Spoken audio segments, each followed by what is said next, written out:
I'm Todd Nash, President of the Oregon Cattlemen's Association. I have the distinct pleasure today to be here with the Ott sisters. And Sage, you're the oldest, Rylee, then Lexi.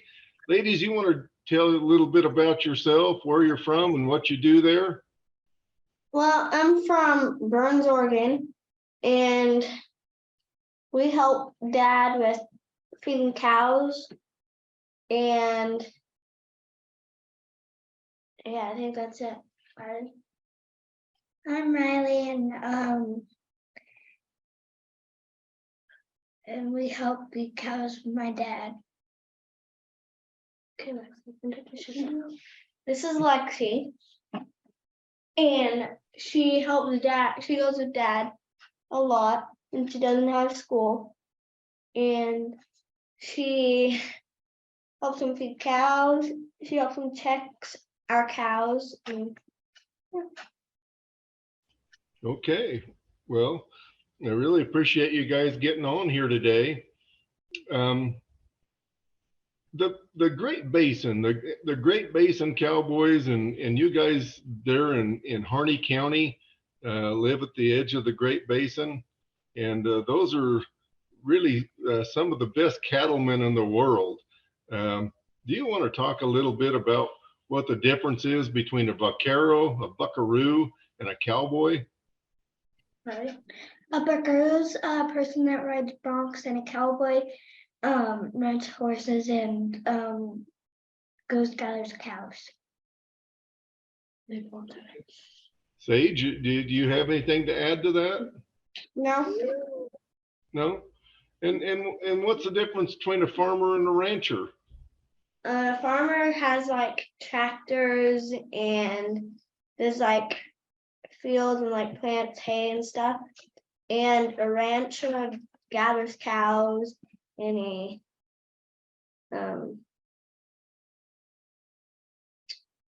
Really, do you have anything? A rancher like has cows and takes care of animals. Okay, well, I think that's fair enough. The difference between a buckaroo and a cowboy, do the guys in your country, do they use little short ropes or do they use long ropes? Long ropes. Well, they use both, because if it's going to be really short, or like if you're roping, you might want it really short or you might want it really long. Okay. What about hat styles? Do they wear big broad brim hats or do they wear little short ones, little short brimmed hats? It depends on a person, how they like it. Okay, all right, fair enough. So do you guys have any fair projects? I know, Sage, you're old enough to be in 4-H this year. Do you have anything going into 4-H? I'm gonna have a steer, and then I'm also doing a heifer. Great. And when is your fair? It's in September. Okay, yeah, and I know that your fair is really well supported there, and I really appreciate you guys participating in that. So what are typical chores for you guys there on the ranch? Feeding cows. Sometimes if a calf is sick or a cow is sick, you have to take care of them. Or like feeding your animals and stuff like that. Yeah, and what about horses? Do you have your own horses? Yes, we do. Okay.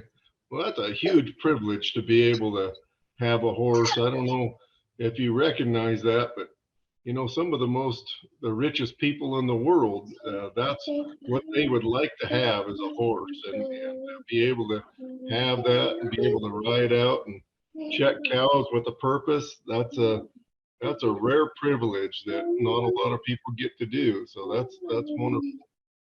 And Sage, so a little follow-up to some of what we're talking about, and I'll hold this up to the screen maybe so people can see it. You recognize that? Yeah. Yeah. Well, what is that? It's I forgot what they're A called. Hondu. It's a Hondu, and it goes on the end of your rope, so you can have slack to your rope, and you can also like make it shorter, make it like your loop bigger and shorter. Okay. And there's a story behind this particular one, isn't there? Yeah. Yeah. Oh, Well, tell me about it. Tell me about this Hondu here.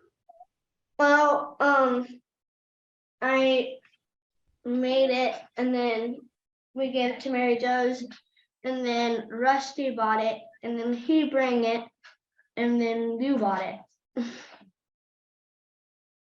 Well, that's pretty incredible. You were able to make that. And so that rawhide that this is made out of, did you help your dad cut the strips of rawhide to braid that originally, or how did No, you get he- rawhide? No, he cut them a long time ago, and then he had it in, it's all bundled up, and then he put it somewhere where he won't lose it, and then he gets what he needs out of it.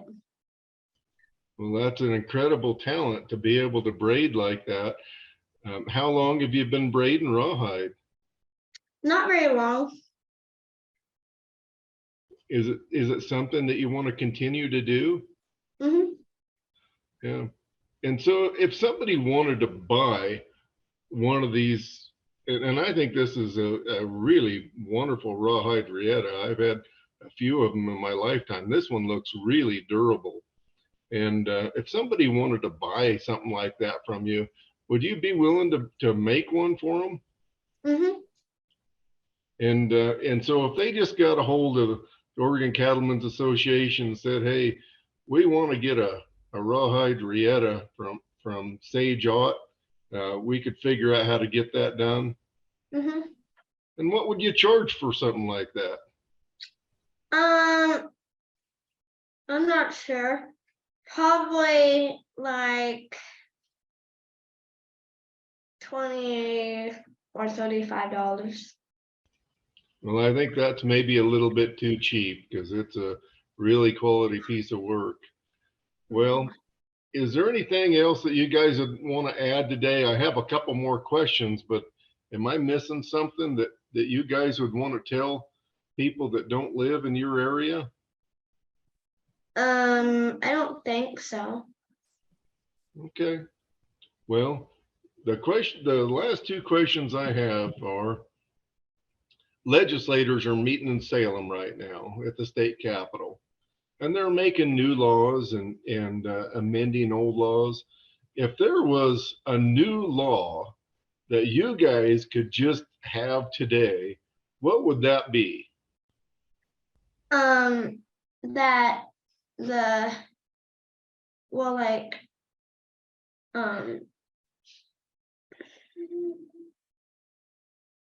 what do you think? Well, that's a tough question. What about, you think about that one for a little bit, and what do you think would be a law that you would want to take off the books? Say a law that already exists that you don't like.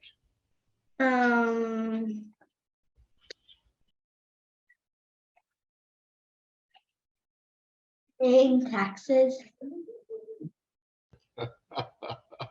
I love that. Yeah, I think most people would agree that paying taxes isn't much fun. So, yeah. Well, ladies, you can keep thinking about those things. As the reason that this association exists and the reason that a lot of us keep going here and trying to advance good laws and keep bad laws from happening are for young people like yourself.